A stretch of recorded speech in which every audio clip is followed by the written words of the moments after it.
양민지 부산외국어대학교 교수님이십니다. 터키 문자와 콘텐츠의 어제와 오늘을 주제로 발표 들어보겠습니다.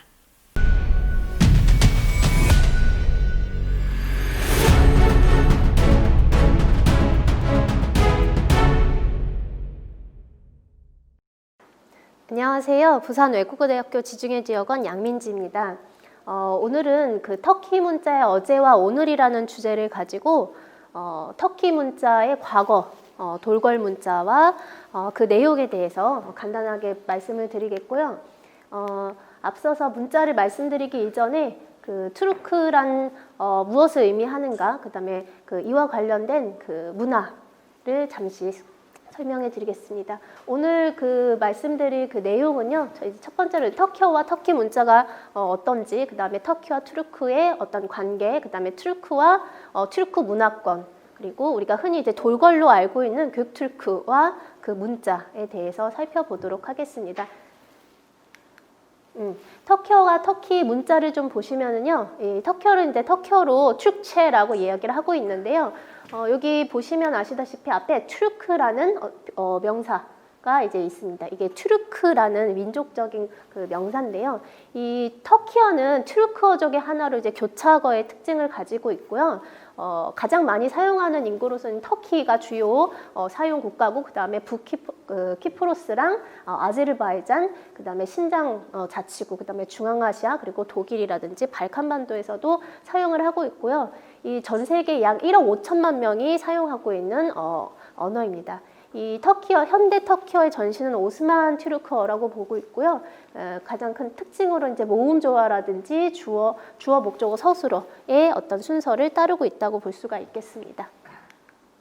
자, 터키어는요, 이제 투르크 어족에 속하는 언어인데요. 지금 보시면은 나는 말에 탄다라는 문장을 제가 썼는데, 첫 번째는 이제 터키어로 쓴 거고요. 두 번째는 이제 중앙아시아 국가 카자흐스탄, 그 다음에 키르기스스탄, 투르크메니스탄, 아제르바이잔, 우즈베키스탄 말로 이제 그 번역을 해놓은 건데요. 지금 보시다시피 앞에 거의 그 말이라는 그 명사 자체는 동일하게 우즈베키스탄은 그 오타라는 오트로 이제 사용이 되고 있지만, 그 동사는 조금 다르긴 하지만 앞에 나라는 대명사는 같게 보입니다. 왜냐면 지금 B하고 지금 M이 지금 교차되는 건데요.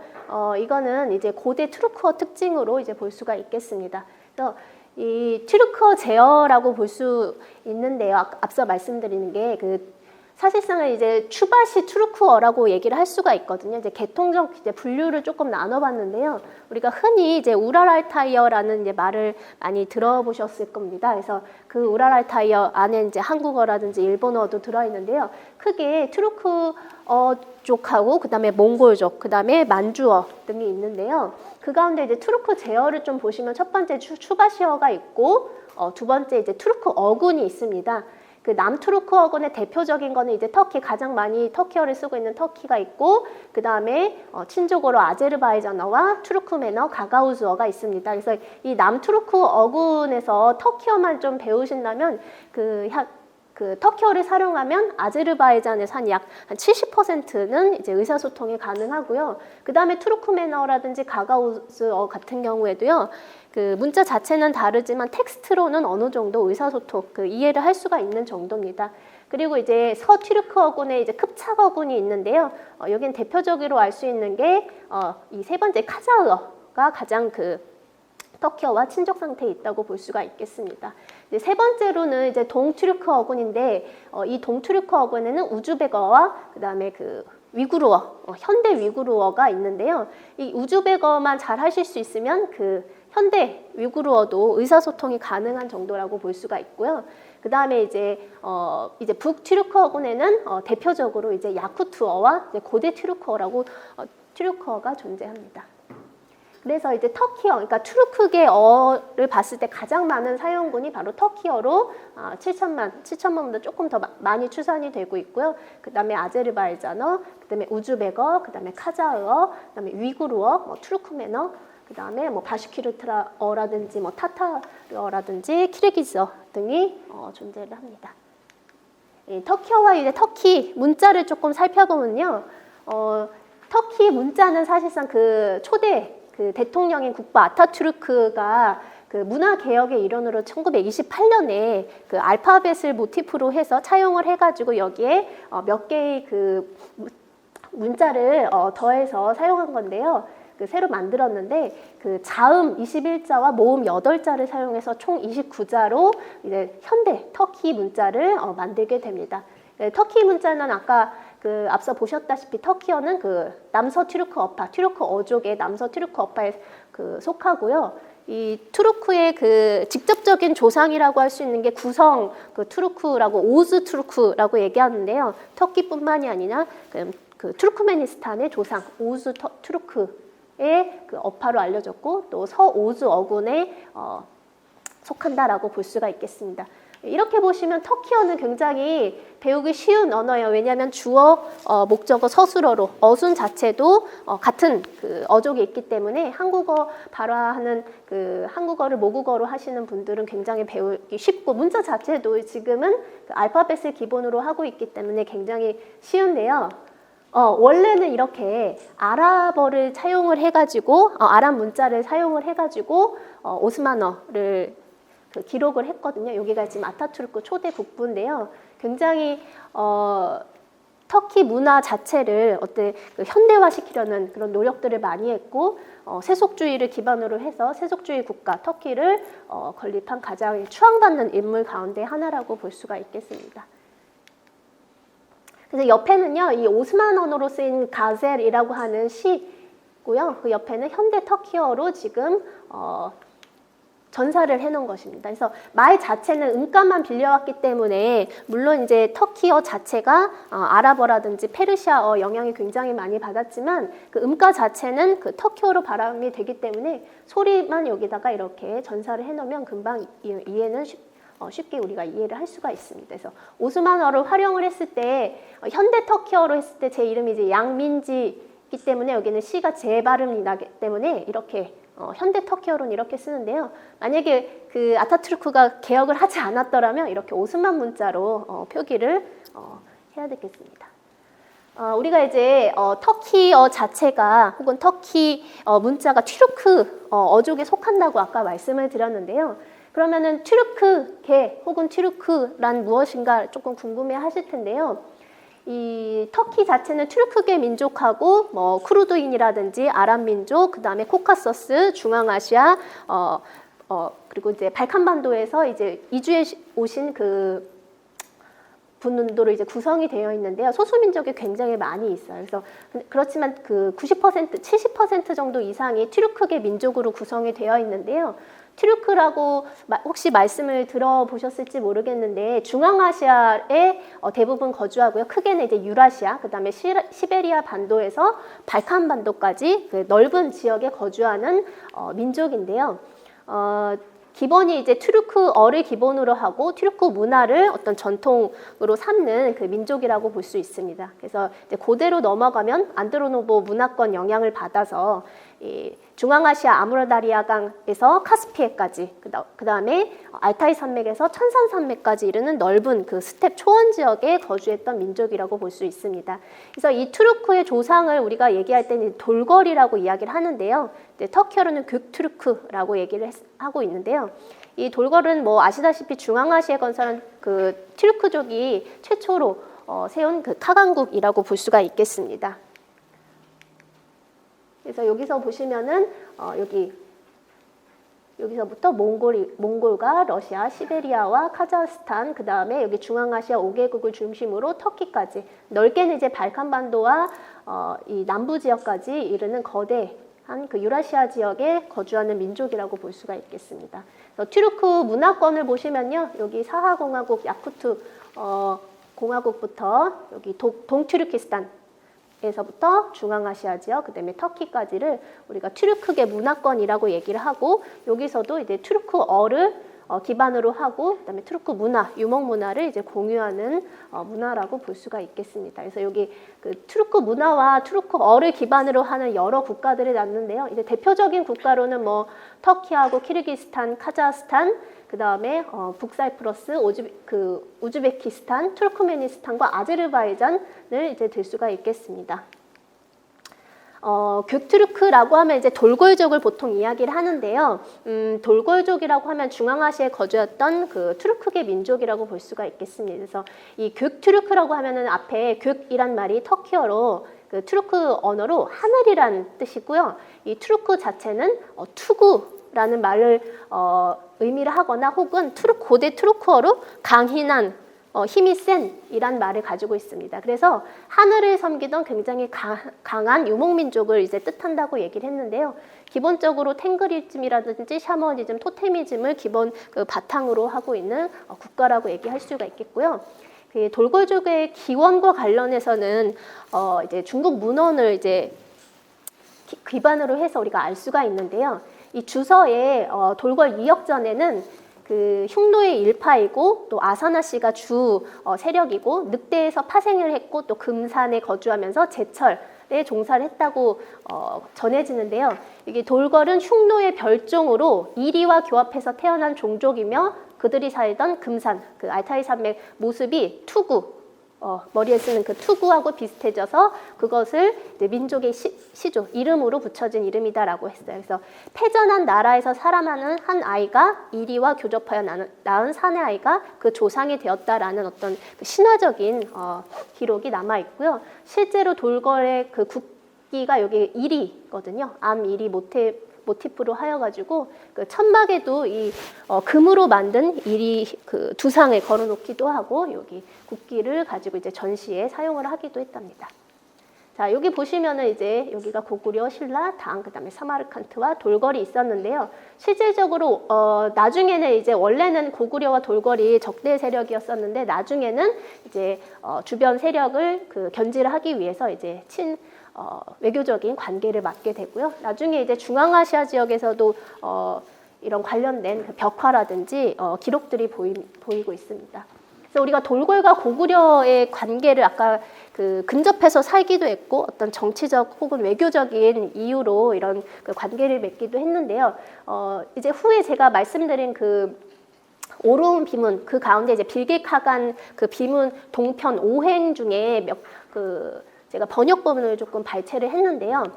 이 카간이 돌아가시고 그들의 장례식에 문상객으로서 동쪽에선 해 뜨는 곳으로부터 벽큘르출 백성, 그 다음에 중국, 티베트, 아바르, 비잔틴, 크르그즈, 키르기즈스탄이고 우츠쿠르간, 오수타타르, 거란, 타타르의 백성이 와서 울었다고 한다, 애도를 했다라고 한다. 그러니까 그만큼 유명한 카간이었다라는 기록이 있는데요. 여기서 벽큘르출이라고 하면은요, 이 벽큘르 자체의 해석이 굉장히 분분한데, 이 벽큘르는 사실상 고대 투르크어에는 존재하지 않는 언어거든요. 그러니까 고유명사로 봐야 되는데, 이 벽큘르 자체가 고구려, 고려, 보통 고구려를 이제 B하고 M 자체가 교차를 할 수가 있다고 보거든요. 그래서 벽큘르라고 하면은 이제 고구려를 이야기를 하고, 여기 출 자체는 고대 투르크어에서 이제 사막을 의미를 하는데요. 실제로 사막이 아니라 그 중심 지역에서 멀어난, 그러니까 변방의 지역, 그 외부에서 유입된 이라고 해석을 할 수가 있습니다. 그래서 고구려와 신라에서 온 그 조문단을 이야기한다고 볼 수가 있겠습니다. 그래서 우리가 앞서 이제 돌걸 혹은 뭐 비문 말씀을 드렸는데요. 이 돌걸 문자가 나오기 이전에는 이 그러니까 돌걸족들이 자신의 언어를 표기하는데 고유 문자가 없었어요. 그래서 소구드 문자를 빌리거나 혹은 구전으로 이렇게 자신들의 역사를 기술을 했는데요. 그래서 투르크계 언어들은 그 이전까지 돌걸 문자가 나오기 이전까지는 뭐 위구르라든지 소구드 문자라든지 이런 것들을 차용을 해가지고 사용을 했고 구전으로 전했는데요. 그 고대 투르크 언어들은 이제 돌걸 문자, 뭐 위구르 문자 이후에 그다음에 란틴 문자, 키릴 문자, 아람 문자 이거는 이제 그 이후거든요. 10개의 어떤 서로 다른 문자를 기록되어 있는데요. 이 돌걸 문자는 이제 표음 문자, 그 소리만 따서 표기를 하는 이제 표음 문자인데요. 그 투르크 그 유목민의 첫 문자라고 알려져 있습니다. 그러니까 이전까지는 소구드 문자를 차용을 해서 기록을 했고 고유 문자가 존재하지 않았기 때문에 그들의 어떤 그 역사적인 사실이라든지 기록 자체를 중국 문헌에 의지를 했기 때문에 객관적으로 이제 살필 수 있는 그런 기회가 없었습니다. 그래서 이 돌궐 문자를 사용을 함으로써 이 구전 문화에서 기록 문화로 그 전이되는 그런 그 어떤 기점을 삼을 수가 있고요. 문명화의 효시라고 이제 볼 수가 있겠습니다. 이제 그 돌궐 문자 자체는 제2 돌궐 제국, 그러니까 682년부터 745년에서 그 위구르 제국 초기 위구르 제국까지 그다음에 좀 넓게 봤을 때 이제 10세기까지 사용된 문자라고 볼 수가 있겠습니다. 앞서 말씀드린 것처럼 돌궐족은 이 튀르크라는 이름으로 역사의 최초 등장을 했는데요. 유라시아 지역 유목민족 문헌 자료를 남은 최초의 종족으로서 그 의의를 가지고 있다고 볼 수가 있겠습니다. 이 돌궐 비문이 이제 제가 말씀을 드릴 텐데요. 이 돌궐 문헌이 그 돌궐 비문이 중요한 거는요. 돌궐 문자 자체가 튀르크계가 최초로 사용한 문자 이기 때문에 굉장히 어떤 그 의의를 가졌는데요. 그 가운데서도 이 돌궐 비문, 제가 이제 말씀을 드린 오르온 비문은요, 이 튀르크계 언어에 대한 가장 오래된 대표적 문헌 그 자료로 이제 볼 수가 있겠습니다. 그래서 오르온 비문 혹은 오르콘 비문, 영어식으로는 오르콘 비문이라고 하는데요. 이 오르콘 비문은요, 퀼티킨 비문, 그다음에 빌게카간 비문, 그다음에 툰유쿠크 비문 이렇게 볼 수가 있는데요. 이 지어진 그 건립된 시기를 보면 제2 돌궐 왕조 시기로 보고요. 그다음에 그 몽골 오르온강 유역에서 발견이 됐습니다. 그러니까 이전까지 원래는 19세기에 발견이 됐는데요. 그 이전에 사실 18세기에 이 지역에서 다량의 어떤 비문들이 있다는 것 자체는 이제 유럽에 알고 있었는데 이후에 그 인문학적 혹은 그 인류학적 그 사절단이 파견이 되면서 이제 1889년에 러시아학자에 의해서 이제 발견이 되고 또 보고가 됐고요. 이후에 1893년에 그 덴마크 학자 그 빌레름 톤슨에 의해서 해독이 됐습니다. 사실 93년 그에 해독이 됐는데 그 빌레름 톤슨 같은 경우에는 그 해독이 됐지만 학계에 보고한 건 조금 더 이후의 일이거든요. 근데 그 앞서서 그 라들로프가 이에 관련해서 이제 조금 더 서둘러서 학계에 발표를 했고 책을 내게 했는데요. 거기 굉장히 그 오역이 많아가지고 사실상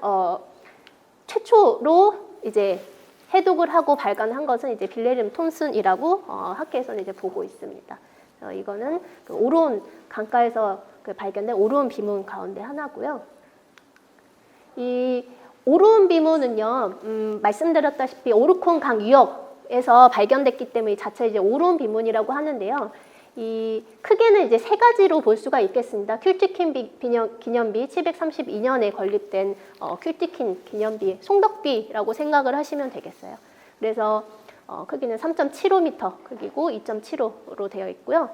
그 동편, 이 사각형으로 되어 있는데 동편의 40행 정도가 이제 해독이 가능하고 이제 그 보관 상태가 굉장히 안 좋기 때문에 나머지 행들은 전사를 하기가 굉장히 어렵기 때문에 동편의 40행 정도가 지금 전사가 돼서 해독이 됐고요. 남편과 북편에는 약 그 13행 정도로 볼 수가 있어요. 그래서 이 송덕비를 받치고 있는 거북상 받침대에도 이제 비명이 새겨져 있는데요. 여기 가운데는 약 8줄 정도, 7에서 8줄 정도가 해석이 가능한 형태로 지금 보관이 되어 있고요. 지금 박물관에 보관되어 있습니다. 그 다음에 이제 빌게카간 기념비는 735년으로 이야기를 하고 있는데요. 이 빌게카간과 퀼티킨이 장례식이 언제 이뤄졌다라는 것을 추정으로 해서 이 건립비를 이제 추정을 합니다. 사실상 이제 언제 건립이 되었다라는 건 직접적으로 언급이 되지 않고 있습니다. 동편의 41행이라든지 그다음에 남편 그리고 그 북편의 약 15행 정도가 전사가 가능해서 이제 해독이 되어 있습니다. 그리고 투뉴쿠크 비문은 720에서 한 725년 사이에 건립된 것으로 보고 있습니다. 이거는 오르온 비문이고 이건 그 퀼티킨 두상입니다. 그래서 왼편이요, 그 퀼티킨 비문이고 여기는 빌게카간 비문의 사진이 있습니다. 이건 토뉴쿠크 비문이고요. 이 고대 튀르크 언어, 그러니까 돌궐 문자를 흔히 이제 튀르크 룬 문자라고 이야기를 하고 있거든요. 왜냐하면 이제 스칸디나비아 고대 문자인 룬 문자와 이 그 모양이 비슷하다고 해서 이제 돌궐 문자 자체를 고대 튀르크 룬 문자로 이야기를 하고 있습니다. 그래서 38개의 글자와 부호로 이루어졌는데요. 이제 모음 부호 4개. 원래는 튀르크에 모음이 8개가 있습니다. 그래서 아 하고 에, 그다음에 여기 옆에 보이시는 것처럼 이, 오, 우, 이렇게 해서 하나, 둘, 셋, 넷, 다섯, 여섯, 일곱, 8개의 모음이 있고요. 이 모음 8개를 4개로 그 군을 나눠가지고 이 4개를 표현하는 그 모음 부호가 있습니다. 그래서 이렇게 문자가 있는데요. 각 모음에는 이제 2개씩 이렇게 전설과 후설의 그 모음이 그 자음이 따로 있어요. 그래서 잠깐 다음 표를 좀 보시면은 조금 어둡긴 한데요. 여기 보시면은 이게 그 각 2개씩에 해당하는 모음에 해당하는 모음에 쌍글자를 넣어서 이렇게 4개의 모음을 표현하는 부호가 있고요. 그 다음에 이렇게 각 자음에 해당하는 2개씩의 그 부호가 있습니다. 이 2개씩이 있다는 거는 앞서 제가 보여드린 것처럼 전설과 후설, 그러니까 이 문자를 표기했을 때 그 다음 모음이 어떤 것이 오느냐에 따라서 그 뜻이 달라지기 때문에 이 각 쌍의 자음들은 거기에 해당하는 그 모음을 갖고 있습니다. 그래서 이제 2개씩 이렇게 표기가 된 거고요.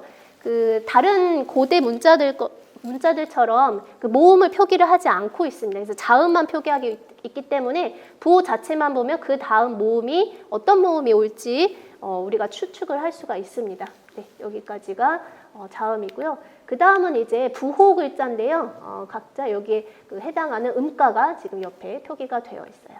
그 다음에는 이제 자음과 모음과 자음, 쌍글자를 표현하는 부호들이 있고요. 그 다음에도 이렇게 3개의 그 겹자음을 표기하는 부호들로 이루어져 있습니다.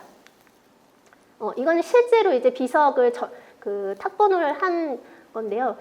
이 룬 문자로 그 고대 돌궐 문자로 쓰여 있기 때문에 이 자체를 해독을 해야 합니다. 그래서 아까 보여드린 여기 음가에 해당하는 걸로 전사를 한 다음에 전사를 하고 여기에 해당되는 모음을 다시 적습니다. 그래서 그렇게 해서 읽게 되면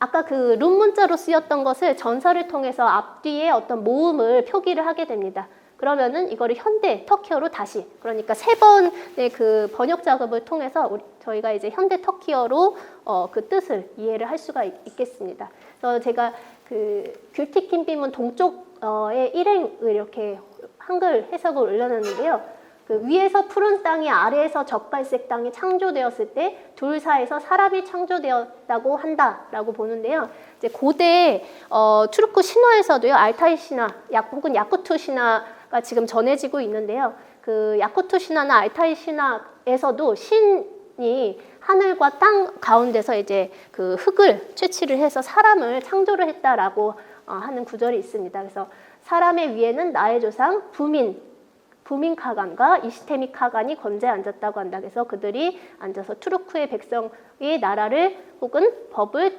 다스렸다고 한다. 혹은 정비했다라고 한다라는 구절이 전해지고 있습니다. 그래서 돌궐 문자를 이제 응용을 해가지고 현대 제가 저희 부산 외국어대학교 지중해 지역원 양민지를 이렇게 그 돌궐 문자 음가를 넣어가지고 이렇게 표시를 한번 해봤습니다. 여기 밑에 사이트가 있는데요. 이 사이트에 들어가시면 그냥 그 라틴 문자로 쓰시면요, 돌궐 문자로 이렇게 표기가 됩니다. 여기 보시면 콜론이 있는데요. 이 콜론 자체는요, 여기가 한 단어를 표기를 하는 겁니다. 그러니까 해석을 할 때 이 콜론이 있으면 그게 한 단어, 이게 앞에가 한 단어, 띄어쓰기 이렇게 돼 있는 것처럼 표시한다고 보시면 돼요. 그래서 이제 돌궐빈을 보시면 이제 콜론 기호가 있거든요. 그래서 콜론 보면은 그렇게 뜻이 나누어지는구나라고 저희가 알 수가 있겠습니다. 간단하게 저희 투르크 문화, 그 다음에 돌궐 문자와 돌궐에 대해서 살펴봤는데요. 이 투르크 문자, 돌궐 문자 자체는 그 투르크어와 투르크 문화를 전통으로 여긴 어떤 그 정체성의 상징을 한다고 볼 수가 있겠습니다. 그래서 이 터키 사람들이 자신들의 어떤 그 민족적 정체성을 이야기할 때, 우리들은 그 돌궐의 후예다라고 이야기를 하고 있고, 돌궐 자체, 투르크 교투르크 자체가 어떤 정신적인 지주다라고 이야기를 하고 있습니다. 그래서 돌궐 문자, 튀르크 룬 문자를 통해서 이 튀르크 민족들이 유목의 어떤 구비 전통에서 기록의 전통으로 넘어가는 굉장히 커다란 어떤 그 반향을 일으켰다라고 볼 수가 있겠습니다. 네, 저희 발표는 이상입니다. 감사합니다.